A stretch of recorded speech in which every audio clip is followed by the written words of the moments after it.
Hello, I'm the Dark Master, and welcome back to my video game reviews. In today's video, we shall be continuing my coverage of the Kirby series with the 27th game in the series, which is also the 15th spin-off of the series as well.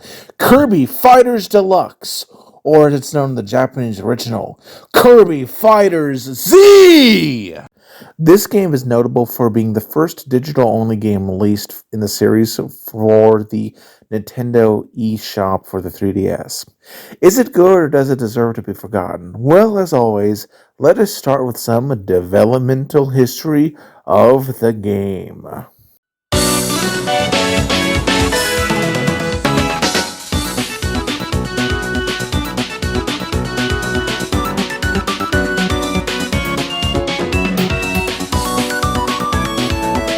So this game, alongside the next one, DDD's Drum Dash Deluxe, started off as side games from the larger mainline Kirby's Triple Deluxe game, which the development team thought had potential to be expanded upon, yet didn't think warrant a physical release, and for the first time since the otherwise forgettable release of Kirby's Toy Box for the Satellaview service, which I've reviewed in the past, so check that out, they released a digital-only release for the 3DS eShop. In terms of cut stuff, looking at the game files, there's this creepy, unused Dynablade animation. Also, some moves seem to have been cut from Sword, Hammer, and Bell. Don't worry, though, if you like those abilities. These moves that were cut are underwater ones, and you're never underwater in this game, so nothing much was lost. And there was to be a different background for the Bubbly Clouds-themed arena. The game's name was also originally going to be Royal Rampage Pink Fighting Championship. This was done for two reasons. First, the word Daikito, which translates as Royal Rampage in this version, is an allusion to the word Dairanto, which translates as Great Fray and is part of the Japanese name of Sakurai's other main series, Super Smash Bros. In the end, though, the team decided to go for a more simpler name that better conveys what the game is, and yes, it is a reference to Dragon Ball Z. Notable people who worked on this include Shinyate Kuzumaki as the director, Yuki Indo as the assistant director, Yumi Lido as the design director, and Hiro Kazu as the sound composer. Development seemed to go fairly smoothly. In the end, they would be released only for the Nintendo eShop, first in Japan on July 23, 2014, then in North America on August 29, 2014, next in South Korea on September 24, 2015, and lastly in both the EU and Australia on February 13, 2015. This was, by the way, the exact same date as DDD's Drum Dash Deluxe, so really one could review either of them in any order they wanted to. I just chose this one as it's a bit larger in terms of content, and thus would take a little longer to review for reasons that I'll get to later. In terms of sales, it wasn't the biggest, selling only 20,000 copies in Japan, though the numbers are hard to find. In the end, it sold less than 1 million copies worldwide, though, and had middling reviews. But is this warranted, or was it underappreciated? Well, let us start talking about the game itself now and find out, starting with the somewhat meager story.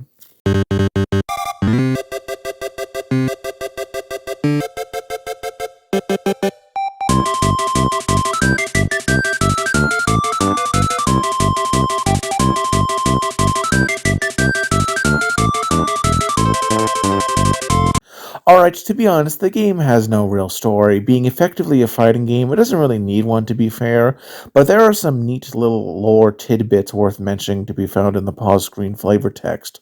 First, while fighting Krakow, he talks angrily at Kirby, saying that he remembered the time Kirby used high jump at him when he utilized helpers against him and got replaced by a Mecha Krako under the control of the Squeaks. These are all allusions to past Kirby games, such as Kirby's Adventure, Kirby Superstar, and Kirby Squeak Squad, all of which I've reviewed in the past if you'd like to learn more. This interestingly not only establishes a timeline, but implies Krako remembers the pain each time and is especially hurt by them. We also learn that while encountering DDD, that he's been energized by the Fountain of Dreams to summon a team of his own to get one last chance at revenge. Overall, the story of this game is the absolute minimum, which is more than the average fighting game to be fair, but honestly nothing really to write home about, and it's clear that the main focus is the gameplay, which let us discuss now since that is clearly the main draw of this game.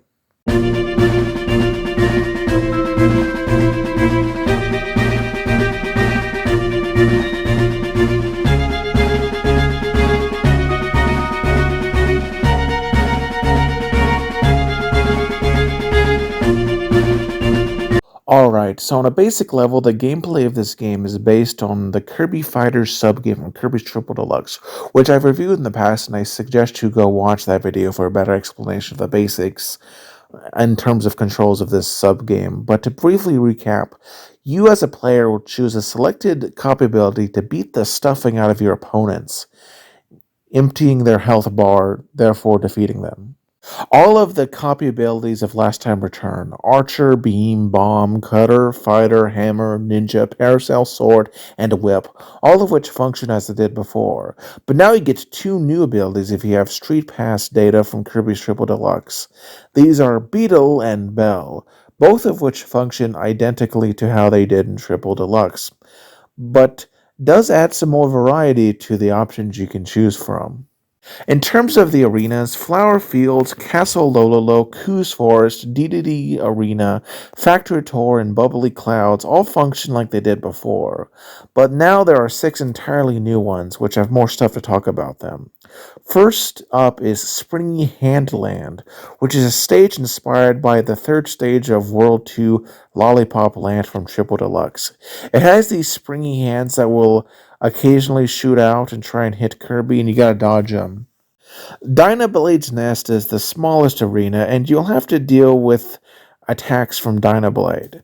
Then there is Butter Building, which is a very unique gimmick that draws from the original Kirby's Adventure, where it will spin left or right and summon some enemies to attack the player occasionally. I'll discuss these later. Haldra Volcano has you dodge lava geysers. Fountain of Dreams is in essence this game's version of Final Destination with no gimmicks or stage hazards, and where you just sort of fight each other or the final boss in single player mode. The last new stage, Waddle Dee Train Tracks, is only accessible if you have a Street Pass data from Kirby's Triple Deluxe, and it is fun with the large Waddle Dee trains that you have to dodge while fighting foes. Going back to something I briefly mentioned before, there are 2 modes. Obviously, discounting the pretty self explanatory training mode that has you test out abilities.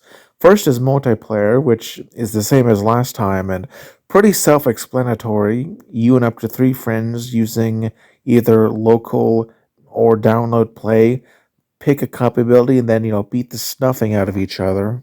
Single player is mostly the same, but now some rounds are now capable of being team battle rounds, where you have multiple Kirbys on one team.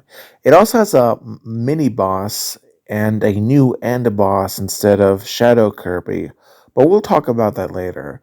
There are a number of items that add variety in the fights, most of which are returning in function as they did last time, such as Bomber, Container, Action Star, Crackler, Food, Maximum Tomatoes, Energy Drinks, Dash Shoes, Invincibility Candy, Mike, Mint Leaf, Timed Dynamite, and Gordo Ball. There is, however, one sole new item, that being the Team Cannon, which can occasionally appear while you're doing one of those team battles. You have to work with the others on your team to charge up the cannon. With two, it's a blue laser that is decently damaging, but if you can get three people on it, you'll release a huge purple laser doing a bunch of damage.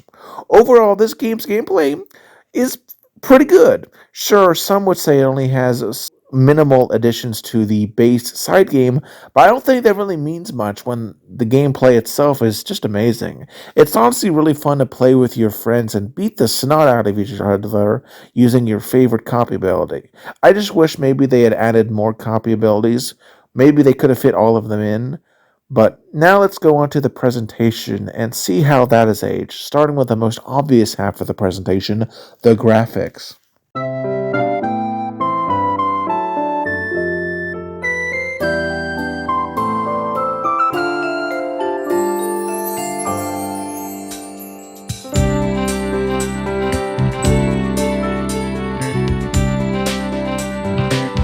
Alright, so on a basic level, the graphics of this game are the same as in Return to Dreamland and Kirby's Triple Deluxe, with all the returning aspects looking as good as always, though obviously the jaggies can be a little distracting. The new arenas all look beautiful, especially the Fountain of Dreams with its beautiful background that is really dreamy and atmospheric. Even if none of these arenas are especially unique or groundbreaking, one thing that I'd like to take note of is the mint leaf in the Japanese version is a sweet potato, a reference to the original Kirby's Dream Land. I didn't mention this in my Triple Deluxe review when I discussed the side game because, well, that review was already long enough, plus I kind of forgot. Sorry about that, I'm not perfect, but hey, it means I can put something in this video, so yeah. The most notable visual is that there are these new costumes you unlock for every cop ability you beat the single player with. Sword gets a hat similar to Blade Knight, Cutter gets a hat similar to Sir Kibble, Bomb gets a fancy orange and purple squared party hat with a heart-shaped gem, Whip gets a black star-laden cowboy hat, Hammer gets a yellow and black headband with a metal hammer that creates a different metallic sound when it hits something. Archer gets a Robin Hood esque green hat. Ninja gets a shinobi styled head scarf. Beam gets a hat that's modeled after the hat that Marx wore in Kirby Superstar. Paracel gets an oiled paper umbrella, which is a common object in Japanese classical culture. Fighter gets a piece of headgear inspired by Knuckle Joe, the fighter helper in, other games. Beetle gets a helmet inspired by the Hydra machine from Kirby's Air Ride, which I reviewed before if you'd like to learn more. And lastly, Bell has what is perhaps the most interesting redesign, being based off a Bizong, which is a set of historical bells from China. Overall, the graphics, while nothing groundbreaking, are pretty good for what they are. Now let us go on to the second half of the presentation, the music, and see how that has aged.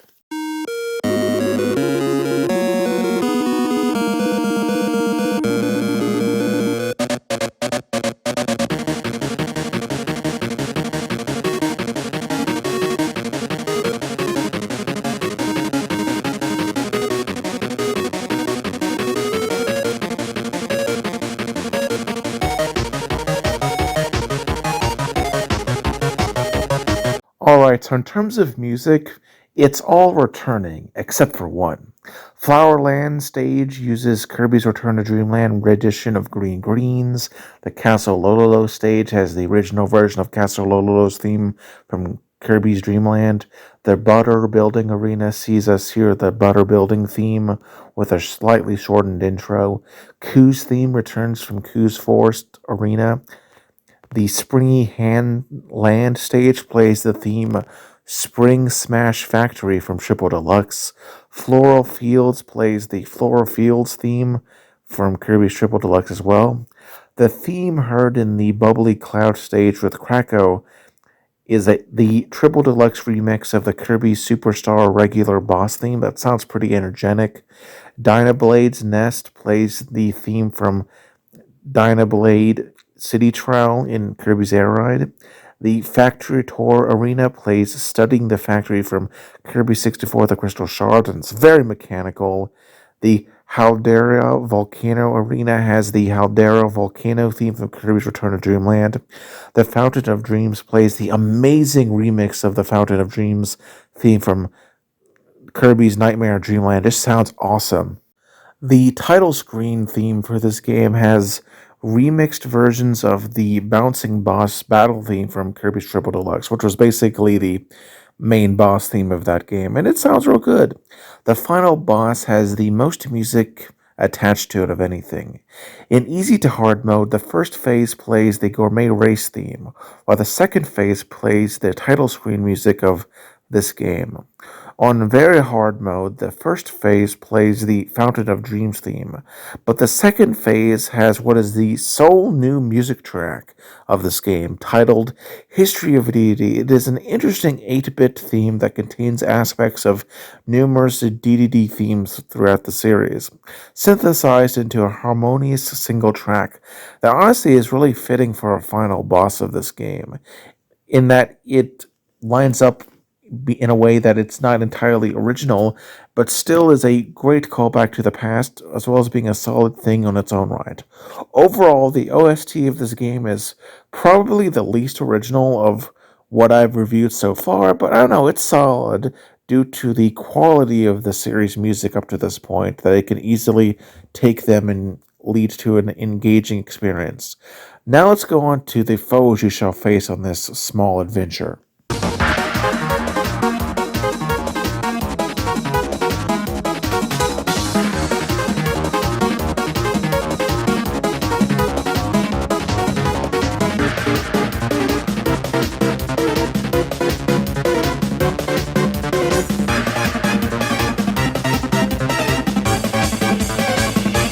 So in reality, there are very few true enemies in this game. Mostly you'll face CPUs or other people playing as various copy ability bearing Kirbys who can range from a genuine threat to absolutely brain dead.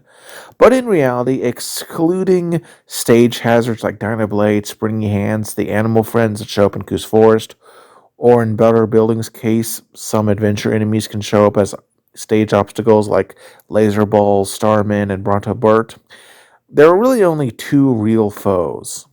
First is Krako, who does a lot of the attacks from Triple Deluxe, minus the moves that go into the background and foreground, in order to fit within an arena that is a single plane. With Body Blow, he dives across the stage, and hard difficulty he gets faster and can do it multiple times in a row. Enemy Drop has him spit out a Waddle Doo at Kirby. With Throw Back Blindfold, he turns gray, vibrates violently, and drops Waddle Dees, Parasol Waddle Dees, and keychains that will obscure your view while fighting him. Lightning Drop has him turn black and shoot lightning beneath his body. Beam Whip has him release a sort of energy beam that spirals around him. Descending Rain has him turn a light blue and rain on Kirby. Cross Thunder has him charge up and fire lightning bolts horizontally, vertically, and both in very hard mode. Longhorn Spin has him extend two large spines and spin them around himself. New Longhorn has the last of his attacks, and it's similar to the one I described earlier, but faster and moves in a more erratic pattern. Overall, Krako is a fun, if somewhat easy, encounter. But by far, the best encounter is with the final boss in single player mode. Team DDD. I went at length about this fight in my 2022 Christmas special, where I discussed every DDD boss fight that had been released up to that point.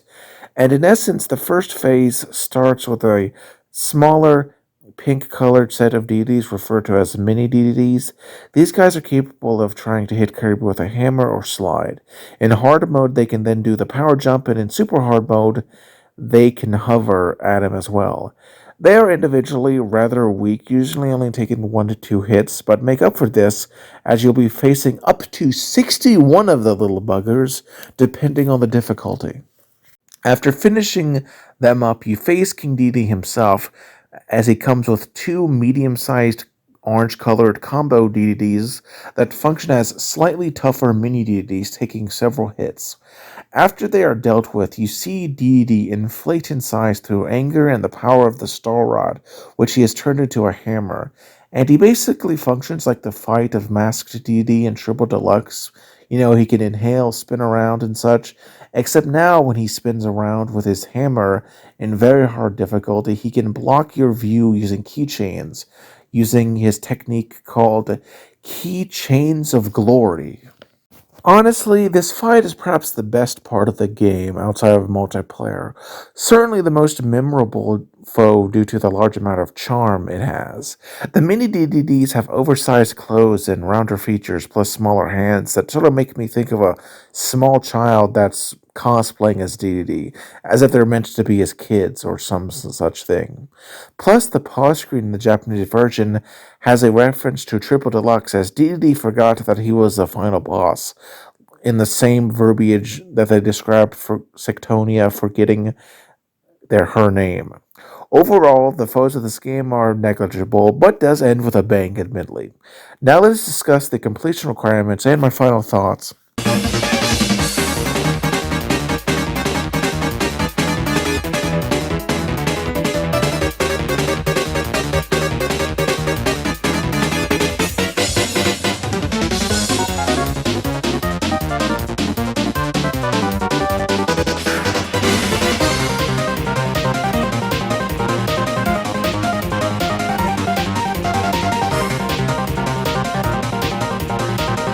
So this game doesn't really have a percentage tracker for 100% completion, but beating the game on very hard difficulty with every cup ability will not only earn you a Shadow Kirby as an alternative skin, as well as the alternative costumes of all of the comp abilities, will get you a congratulatory screen, which is what the community generally considers to be true 100% completion once you get all of that. I would say it's worth it to do, if only to get the most out of the game, and is worth playing at least once. But that is where the biggest problem with playing this game comes in, as it has never been officially re-released outside of the now defunct 3DS eShop, meaning that there is no way to play this unless you've already bought it legally. Of course, there's a certain website that involving pirates that you can check for help, but given the difficulties of 3DS emulation, it might be a bit difficult, and honestly, while this is a solid game, it's probably not worth the difficulty of trying to find a way to emulate it or play it, honestly. This is a darn shame, and is just further proof as another example of the importance of archiving games, even ones you think won't be abandoned.